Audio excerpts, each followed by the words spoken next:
கடல்ல காற்றழுத்தம் ஏற்பட்டாலே சென்னை வாசிகளுக்கு மன அழுத்தம் ஏற்பட்டுரும் நம்ம சொல்லலாம். இப்போ பெங்கால் புயல் அப்படிங்கிற ஒரு புயல் சென்னை மற்றும் வடக்கு கடலோர மக்களை மிரட்டிட்டு வருது அப்படின்னு நம்ம சொல்லலாம். இந்த பெங்கால் புயல் ஏற்படுத்தக்கூடிய தாக்கம் என்ன, வானிலை ஆய்வு மையம் இது சம்பந்தமா என்ன விஷயங்கள்லாம் சொல்லியிருக்கிறாங்க அப்படின்னு 10 முக்கியமான தகவல்களை இந்த வீடியோவில் நம்ம பார்க்கலாம். ஃபர்ஸ்ட் இந்த புயல் சென்னை வாசிகளை மிகப்பெரிய அளவில் மிரட்டிட்டு வந்ததை நம்ம பார்க்க முடிஞ்சுது. ஆனால் இந்த புயல் சென்னைக்கு ஒரு பெரிய பாதிப்பை ஏற்படுத்தாது அப்படின்னு ஒரு தகவலை வானிலை ஆய்வு மையம் சொல்லியிருக்கிறாங்க. இந்த புயல் ஒரு புயலாகவே இன்னும் உருவாகவில்லை. அதாவது வியாழக்கிழமை மாலை 5 மணிக்கு மேலே தான் இது புயலாக உருவாகுமா இல்லை அப்படிங்கிற விஷயமே தெரிய வரும் அப்படின்னு சொல்லியிருக்கிறாங்க. அதற்கு முன்பே இந்த புயலுக்கு பெங்கால் அப்படிங்கிற பெயரை வச்சிருக்கிறாங்க. இந்த புயலினுடைய கண் பகுதி அப்படிங்கிறது பார்த்தீங்கன்னா பாண்டிச்சேரியை தாக்கும் அப்படின்னு சொல்றாங்க. மாமல்லபுரம் அதே போல காரைக்கால் இடையே கரையை கடக்கும் அப்படின்னு சொல்லியிருக்கிறாங்க. நவம்பர் 28ஆம் தேதி நிலவரத்தை நம்ம ஃபர்ஸ்ட் பார்க்கலாம். இந்த 28ஆம் தேதி வானிலை ஆய்வு மையம் சென்னைக்கு எல்லோ அலர்ட் கொடுத்துருக்குறாங்க. அதே போல தமிழகத்தினுடைய பிற உள் மாவட்டங்களுக்குமே எல்லோ அலர்ட் கொடுத்துருக்குறாங்க.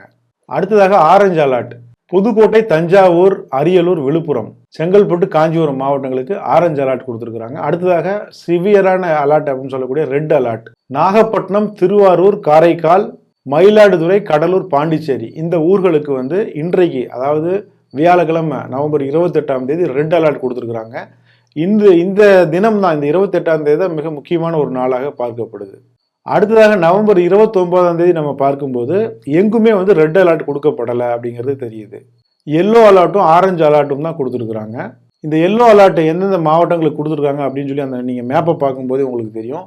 சென்னைக்கு கூட பார்த்தீங்கன்னா எல்லோ அலர்ட் தான் கொடுத்துருக்குறாங்க, ஆரஞ்சு அலர்ட் கொடுக்கல. அதே போல் தமிழகத்தினுடைய பெரும்பாலான மாவட்டங்களுக்கு எல்லோ அலர்ட் கொடுத்துருக்காங்க நவம்பர் 29ஆம் தேதி. அடுத்ததாக எல்லோ அலர்ட்டுக்கு அடுத்தபடியான ஒரு சீரியஸான அலர்ட் அப்படின்னா ஆரஞ்சு அலர்ட். அது எந்தெந்த மாவட்டங்களுக்கு கொடுத்துருக்காங்கன்னு பார்க்கும்போது கடலூர், விழுப்புரம், செங்கல்பட்டு, காஞ்சிபுரம் ஆகிய மாவட்டங்களுக்கு ஆரஞ்சு அலர்ட் கொடுத்துருக்குறாங்க. ரெட் அலர்ட் நவம்பர் 29ஆம் தேதி எங்கேயுமே கொடுக்கல. நான்காவதாக பார்க்கும்போது நவம்பர் 30ஆம் தேதி என்ன நிலவரம் நம்ம பார்த்தோம்னா தமிழ்நாட்டினுடைய பெரும்பாலான மாவட்டங்களுக்கு எல்லோ அலர்ட் கொடுத்துருக்குறாங்க.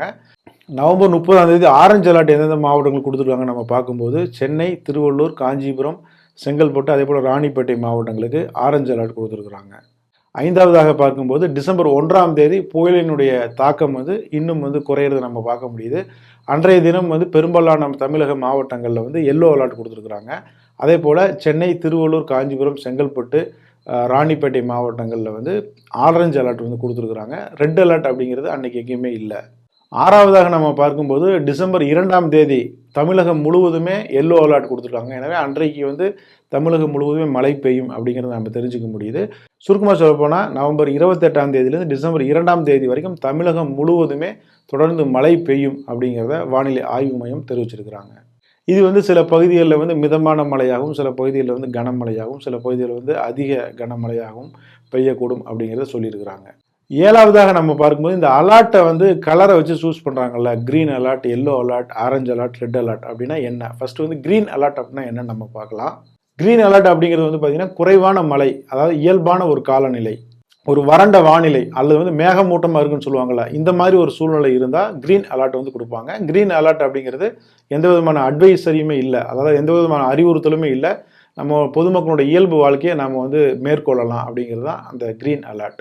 எட்டாவதாக எல்லோ அலர்ட் அப்படின்னா என்ன அப்படின்னா மிதமான மழை, அதே நேரம் தாழ்வான பகுதிகளில் வெள்ளப்பெருக்கு ஏற்படலாம் அப்படிங்கிறத இந்த எல்லோ அலர்ட் குறிப்பிடுது.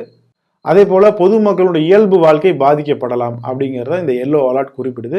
இந்த எல்லோ அலர்ட்டுங்கிறது நவம்பர் 28ஆம் தேதியிலிருந்து டிசம்பர் 2ஆம் தேதி வரைக்கும் தமிழகம் முழுவதும் பரவலாக கொடுத்துருக்குறாங்க. எனவே இந்த குறிப்பிட்ட நாட்களில் தமிழகம் முழுவதுமே மக்கள் கவனமாக இருக்கணும் அப்படிங்கிறத நம்ம தெரிஞ்சுக்கலாம்.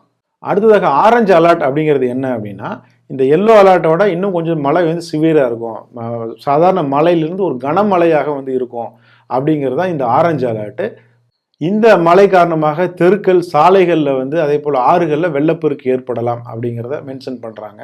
அதே போல் போக்குவரத்திற்கு இடையூறு ஏற்படலாம், நிலச்சரிவு ஏற்படலாம், மின் துண்டிப்பு, இந்த மாதிரியான சில சம்பவங்கள் நடைபெறுவதற்கு வாய்ப்பு இருக்குது அப்படிங்கிறது தான் இந்த ஆரஞ்சு அலர்ட் அப்படிங்கிறது குறிப்பிடுது.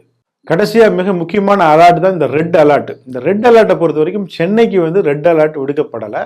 அதே நேரம் சென்னை சுற்றிக்கூடிய மாவட்டங்களில் குறிப்பாக இந்த பாண்டிச்சேரி ஒட்டி இருக்கக்கூடிய தமிழக மாவட்டங்களில் தான் இந்த ரெட் அலர்ட் குறிப்பிட்ட சில நாட்களில் விடுத்திருக்கிறாங்க. சென்னையில் ரெட் அலர்ட் இது வரைக்கும் விடுக்கப்படலை.